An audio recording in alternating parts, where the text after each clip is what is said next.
एक पति अपनी पत्नी को बोल के निकला कि मैं जा रहा हूं सैर कर, थोड़ी देर में लौट आया। पत्नी भी खुश हो गई थी कि गया शेर शिकार पे। जब लौट के आया तो बोला तुम गए नहीं? बोला रास्ता बिल्ली ने काट दिया। पत्नी ने कहा कि बिल्ली से पूछ के आओ कि जिंदा है कि नहीं, तुम्हारा रास्ता काटी। बिल्लियों के रास्ते काटने से कुछ नहीं होता। गोविंद है तो बिल्लियां रास्ता काटती रहें, क्या होगा। मैं तुम्हें एक ऐसा सूत्र दे रहा हूं, अगर तुम्हारी समझ में आ जाए तो तुम्हारे जीवन के आधे डर खत्म हो जाएंगे। अगर समझ जाओ तो पूरे भारतवर्ष की यात्रा मैं सेल्फ गाड़ी चला के आज के 20 साल पहले किया हूं, 3-3 बार। रोज कितनी बिल्लियां, कितने सियार, कितने लोमड़ी रास्ता काटते रहते हैं, और हम गोविंद की धुन में मस्ती में पूरे भारत में अपने सत्संग और अपने प्यारों से मिलने के लिए अपने गाड़ी चला के निकलते रहते हैं। कहीं खरोच नहीं लगी साहब आज तक गाड़ी की, कहीं नहीं।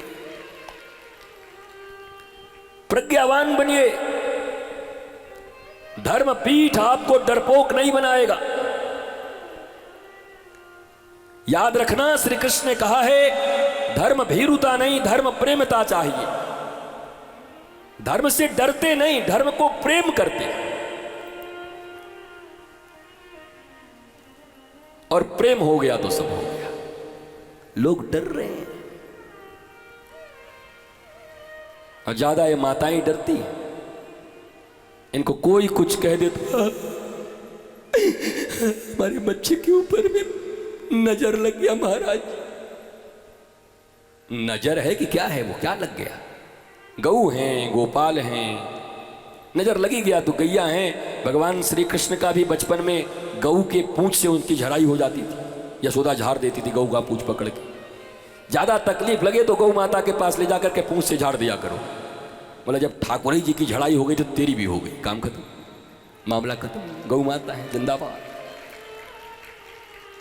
ये कथा सुन के एक आदमी ने हमसे कहा कि महाराज जी हमारे पास गऊ तो नहीं है, कुत्ता है, इनके कुत्ते से चढ़वा ले। फिर हमें क्या पूछना है, कुत्ते के पूंछ से ऐसे कर दो। गऊ से करो महाराज, गऊ में। मैं तुम्हारे भ्रम तोड़ने आया हुआ हूं। जिंदगी में धार्मिक होने का अर्थ यह नहीं है कि संसार से मुख मोड़ देना। और संसार से मुख जो मोड़ते हैं उनकी 2 तरह की जिंदगी हो जाती है, कमरे में अलग और बाहर अलग। इसलिए जिंदगी एक रखना है। यहां किसी चीज से भागना नहीं है, हटना नहीं है, छोड़ना नहीं है, बल्कि दुनिया के एक एक चीज, एक एक आदतें, एक एक वस्तु, एक एक व्यक्ति, सबका प्रयोग अपने राधा गोविंद और अपने आनंद के लिए कर लेना है, आत्मज्ञान के लिए कर लेना है। यह धर्म कहलाता है। धर्म की अगर परिभाषा ठीक से जानते हो तो धर्म की परिभाषा यही है नागपुर वासियों, इसी को धर्म कहते हैं। मैं आप सबको श्रीधाम वृंदावन आमंत्रित करता हूं। हमारे बरसों पुराने प्यारे से लाडली निकुंज वन में। तुम्हारी धारणा नहीं है, अभी तक तुम गए नहीं हो। एक बार लाडले निकुंज वन में तुम्हारा अगर आगमन हो जाए, यद्यपि किशोरी की कृपा होगी तभी आओगे। हमने तो ब्लेसिंग दे दी है तुम्हें। हमने तो राधा रानी से प्रार्थना भी कर दिया है कि तुम सबको वृंदावन जरूर एक बार बुलाएं, कृपा करें तुम्हारे ऊपर। अब आओ एक बार हो। आज से 5000 वर्ष पहले जैसे भगवान श्री कृष्ण की सेवा होती, तुम्हारे अपने श्री आनंदम लाडले निकुंज वन में ऐसे ही 5500 वर्ष पूर्व जैसे सेवा होता ठाकुर जी का, वही सेवा होती है आज भी वहां। तुम आश्चर्यचकित हो जाओगे कि पृथ्वी पर एक ऐसा भी जगह बचा हुआ है अभी तक। अगर पहुंच गए वहां तक।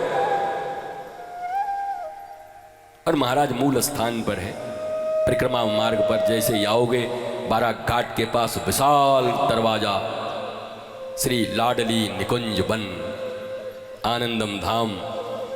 और जैसे ही इसको देखना तो समझ लेना नागपुर वासियों कि वो हमारे ही बाबा वाला ये आश्रम है। अब चलो अपने बाबा के आश्रम में पहुंच जाते हैं, अपना आश्रम है। वहां पर प्रतिदिन हजारों दीपक से आरती की जाती है। लाइट नहीं जलती, बिजली नहीं, जबकि वृंदावन के सबसे मीड में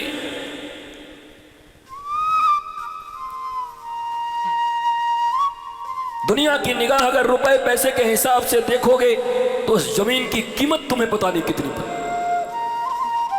कितनी बिल्डिंगें खड़ा कर दिया होता लोगों ने आज तक, पर आज भी उस स्थान की लता पता वृक्ष, एक लता पता को मैंने कटने नहीं दिया। छोटी छोटी झोपड़ियां बनवाई और वहां 500 वर्ष पुराना एक वृक्ष है, मनोकामना शुभकामना वृक्ष। अगर वहां बैठ गए 2 मिनट और दीपक जला गए तो तुम्हारे जीवन में गुणात्मक परिवर्तन होगा। ये मैं तुम्हें यहां से प्रामाणिकता साइंस के ऊपर इतने समय तक मैंने प्रवचन किया है और उस आधार पर तुमको कहता हूं, आओ आकर के कभी उस धाम का दर्शन करके देखो, कैसी दिव्यता है। हाँ, उसके जीवन में कुछ तो उपासना के नियम होते हैं और नियम वही है। आज अमावस्या है और फिर पूर्णिमा है। अमावस्या और पूर्णिमा के दिन ठाकुर जी तुम्हारे ऊपर कृपा करें, कभी राधा रानी कृपा करें कि तुम्हारा वृंदावन का लाडली निकुंज वन का टिकट बन जाए और तुम्हारे हाथों से वहां दीपक जल जाए और तुम्हें वहां का रज प्राप्त हो जाए जो कहीं नहीं हो सकता, खरीदा नहीं जा सकता। उसको दुनिया में उस रज को तुम खरीद नहीं सकते, कोई माई का लाल नहीं खरीद सकता रज को। वो रज प्राप्त। इस पंडाल में 50 लोग ऐसे बैठे होंगे जो भारतवर्ष से आए हैं। वो उस रज की महिमा को जब बताने लगे कि उनके जीवन में उस रज की महिमा क्या है, उस लाडली निकुंज वन के रज की महिमा कितनी है, इसलिए इतना आश्वस्त होके सप्तम दिवस में मैं बार बार तुम्हें ऐसे करके बोल रहा हूं, निडर रहो, बेधड़क रहो। तुम्हारे जीवन में लाडली निकुंज मन के लाडली जी की कृपा आ गई है। अब जीवन आनंदित होगा, प्रसन्न होगा, मस्त होगा। भागवत के ज्ञान से तुम्हारे जीवन में सूर्योदय हो जाएगा, अंधकार जाएगा, प्रकाश आएगा। और ये दिव्यता, ये गरिमा खोना मत भारतवासियों। ये जो बाबा यहां बैठा है ना, उसकी जिंदगी कैसी है पता है?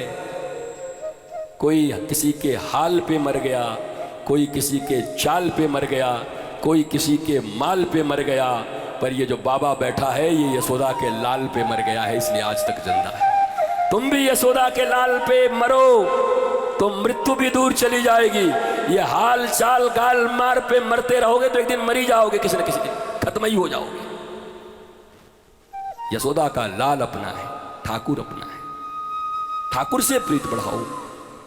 समस्त भागवत का यही एकमात्र उद्देश्य है।